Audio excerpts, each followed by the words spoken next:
नमस्कार. कथा आश्वस्त. लेखक डॉक्टर अमित मेढेकर.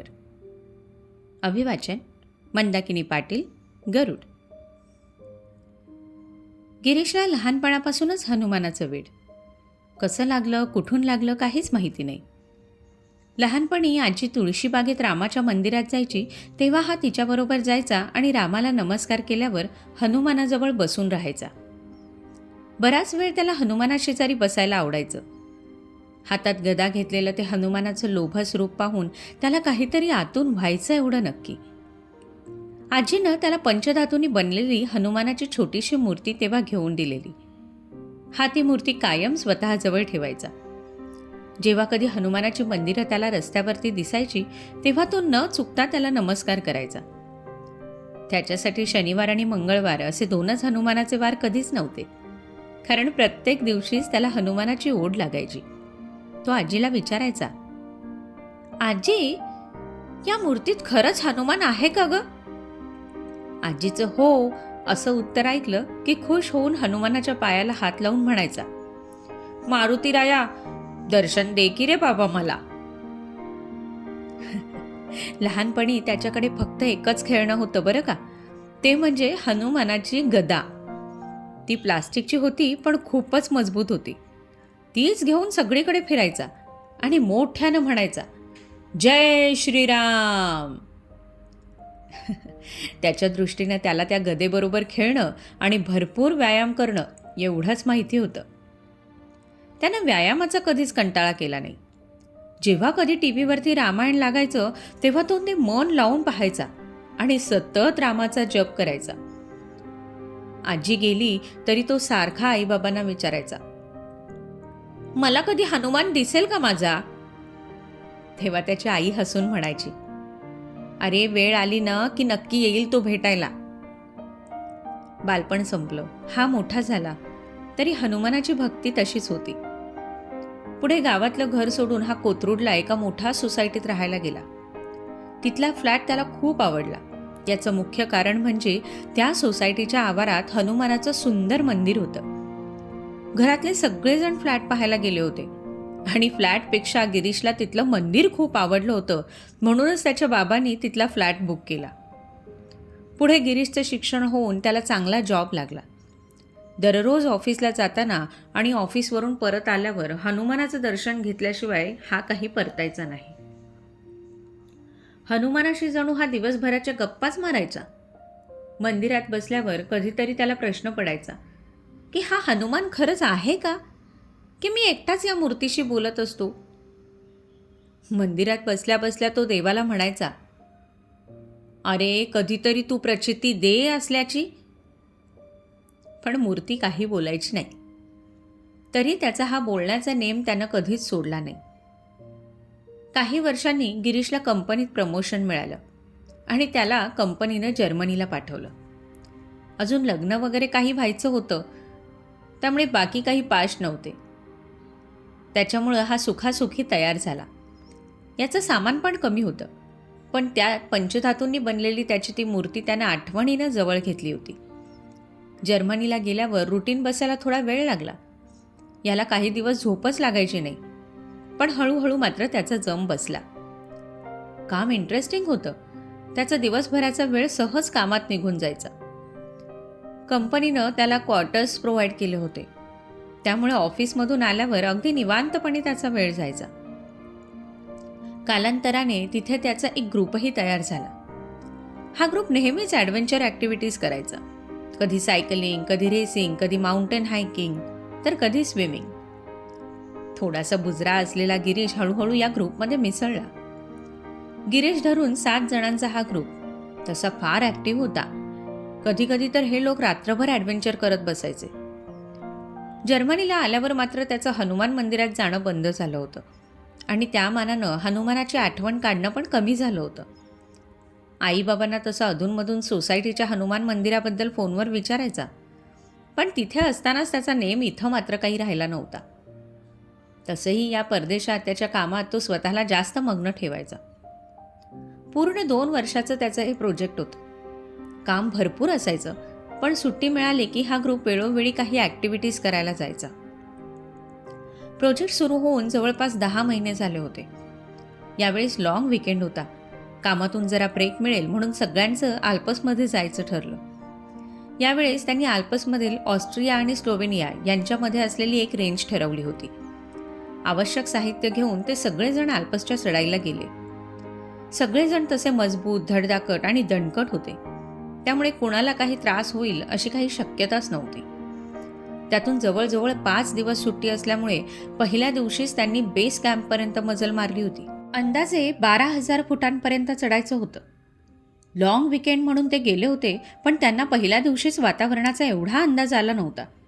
दुसऱ्या दिवशी पहाटे उठून जॅकेट, शूज, हँडग्लोव्ज आणि नाईट व्हिजन गॉगल घालून त्यांनी चढायला सुरुवात केली आणि त्या दिवशी दुपारपर्यंत ते बऱ्यापैकी दमले. शेवटी एक सोयीची जागा शोधून त्या दिवशी रात्री टेंट उभा करून त्यांनी तिथेच थांबायचं ठरवलं. संध्याकाळपर्यंत सगळं ठीक होतं, पण रात्री अचानकच वातावरण बदललं आणि बर्फाचा वारा सुरू झाला. सगळ्यांनी जवळ असलेली प्रत्येक गोष्ट अंगावरती पांघरून घेऊन त्या वाऱ्यापासून वाचण्याचा प्रयत्न केला. पण रात्र अजून जशी दाट झाली तशी वातावरणामधली तापमानाची घट अजून वाढली. किती -डिग्रीपर्यंत टेम्परेचर गेले हे देखील कळत नव्हतं आणि तिथे सगळ्यांनाच थंडी भरायला सुरुवात झाली. रात्रीच्या वेळी तिथे होते ते सगळेजण आजारी पडले. त्यावेळी नेमकी मोबाईलला देखील रेंज नव्हती. बेस कॅम्पपासून ते तसे बरेच वरती होते. आजूबाजूला कुठलाही टेंट नव्हता ज्यांच्याकडून मदत मागवावी. रात्र कधी जाईल आणि सकाळ कधी होईल याचीच सर्वजण वाट बघत बसले होते. आणि तेवढ्यात काहीतरी मोठा आवाज झाला. कुणाला काही समजायच्या आतच बर्फाचा भला मोठा भाग त्यांच्या टेंटवरती कोसळला. त्या बर्फाच्या ढिगाऱ्याखाली ते सगळेजण गाडले गेले. तिथे जणू हिमनगच त्यांच्या अंगावर पडला होता. सगळेजण प्रचंड घाबरले, कारण याची कल्पना त्यांच्यापैकी कुणीच केली नव्हती. श्वास गुदमरायला लागले. जराशी हालचाल करायला पण त्रास होत होता. अशी बिकट परिस्थिती होती तरी प्रत्येकानं एकमेकांचा हात हातात घेऊन स्वतःला वाचवण्याचा प्रयत्न सुरू ठेवला होता. जमेल तसा हातानं बर्फ बाजूला सारत असतानाच वरतून अजून एक बर्फाचा मोठा भाग पडला. त्यातच त्यांचे हातपाय जाम व्हायला लागले. वातावरण इतकं थंड होतं की त्यांचे ओठ पूर्णपणे सुकले आणि प्रत्येकालाच प्रचंड भीती वाटायला लागली. त्यांच्यातला एक मित्र एकदम जोरात ओरडला. बहुतेक तो त्या ढिगाऱ्याखाली अजून गाडला जात होता. तेव्हा प्रत्येकानं जसं जमेल तसा आरडाओरडा करत मदतीसाठी हाका मारायला सुरुवात केली. गिरीशसुद्धा प्रचंड घाबरला होता. असा अनुभव त्यांनी कोणीच कधीच घेतला नव्हता. काय करावं कोणाला काहीच कळत नव्हतं. परिस्थिती खूप बिकट होती. जगतोय की मरतोय हे कुणालाच कळत नव्हतं. हातपाय बधीर झाले होते, पण त्याही परिस्थितीत ते एकमेकांचे हात धरून ठेवायच्या प्रयत्नात होते. तेवढ्यात अजून एक काहीतरी जड भाग त्यांच्या अंगावर कोसळला आणि सगळ्यांची शुद्ध हरपली. गिरीशचे डोळे बंद होण्यापूर्वी सोसायटीमधील हनुमानाची मूर्ती त्याच्या नजरेसमोरून तरळून गेली आणि अचानक डोळ्यावर प्रखर प्रकाश पडल्याचं त्याला जाणवलं. पुढे काय घडलं कुणालाच काहीच कळलं नाही. गिरीशने डोळे उघडले तेव्हा तो एका हॉस्पिटलमध्ये असल्याचं त्याला आढळलं. आजूबाजूला काही लोकल ट्रेकर होते. सगळ्यांच्या डोळ्यात कुतूहल होतं. मनातून आश्चर्य जाणवत होतं. गिरीशनं हातपाय झटकत उठून बसण्याचा प्रयत्न केला, पण अचानक त्याच्या शरीरातून तीव्र कळ निघाली. त्याचे सगळे साथीदार बाजूला निश्चित पडून होते.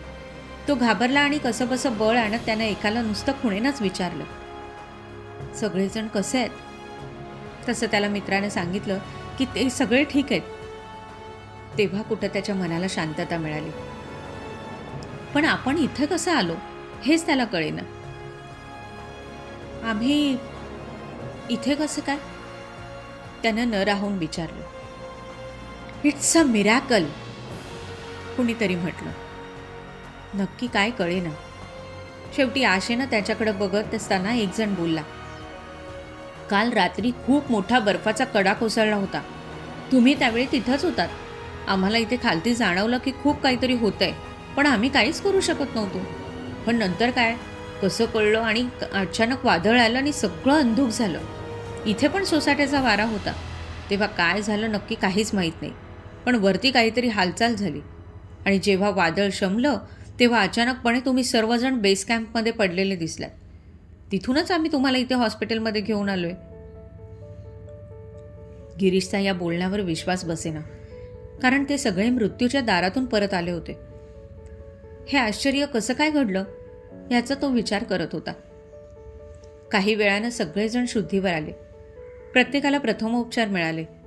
सगळ्यांना लगेच आवश्यक त्या तातडीच्या सेवा हॉस्पिटलमध्ये दिल्या जात होत्या. गिरीश पण हॉस्पिटलच्या एका बेडवर पडून समोर सुरू असलेला टीव्ही पाहत होता. टीव्हीवर सुरू असलेल्या बातम्यांमध्ये काल कोसळलेल्या बर्फाचीच बातमी होती. बहुतेक ठिकाणी हीच चर्चा होती. बातम्या पाहत असताना तो अचानक टणकन उठून बसला. त्यानं ती बातमी पाहायला सुरुवात केली आणि अक्षरशः हादरला. बातम्यांमध्ये दाखवत होते की काल सायंटिस्टची एक टीम आकाशातले काही तारे बघत असताना त्यांच्या टीम मेंबर्सनी बर्फाचा डोंगर कोसळत असतानाचे काही फोटो आणि व्हिडिओ काढले होते. त्यांचे फुटेज न्यूजवाल्यांच्या हातात लागले होते. त्यांनी काढलेल्या अनेक व्हिडिओज आणि फोटोंमध्ये असं काही दिसत होतं, म्हणजे एक महाकाय आकृती त्यांच्या खांद्यावर काही लोकांना घेऊन त्या डोंगरावरून खाली उतरत होती. अंधारात सगळेच फोटो क्लिअर आले नव्हते, पण न्यूजवर चर्चा करणारे सगळेच जण त्या आकृतीला बघत एक भला मोठा माकड सदृश प्राणी आहे असं म्हणत होते.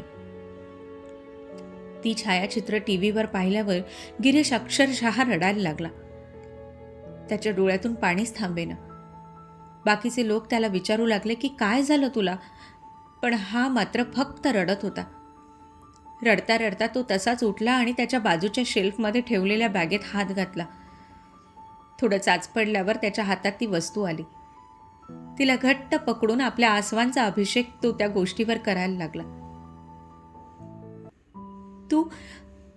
तू आलास? इतके दिवस वाट पाहत होतो की कधी येशील आणि तू खरंच आलास. मला वाचवायला आलास.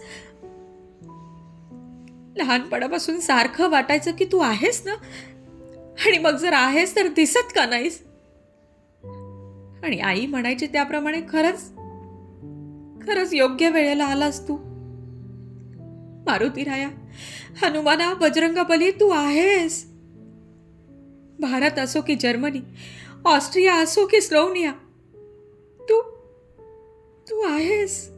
सतत आहेस, कायम आहेस. मीच वेळा विचार करत राहायचो की तू खरंच आहेस का, आणि आहेस तर प्रचिती का देत नाहीस. पण काल सगळ्या शंका मिटवल्या रे तू माझ्या देवा.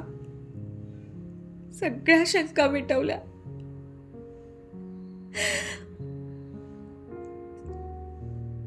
गिरीशच्या त्या बोलण्यानं त्याच्या हातात असलेली ती पंचधातूची मूर्ती त्याला अलगद हसल्यासारखी वाटली.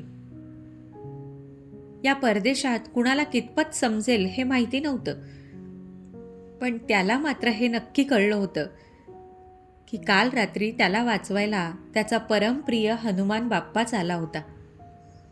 त्याच्या अस्तित्वानं गिरीश कायम स्वरूपी आश्वस्त झाला होता.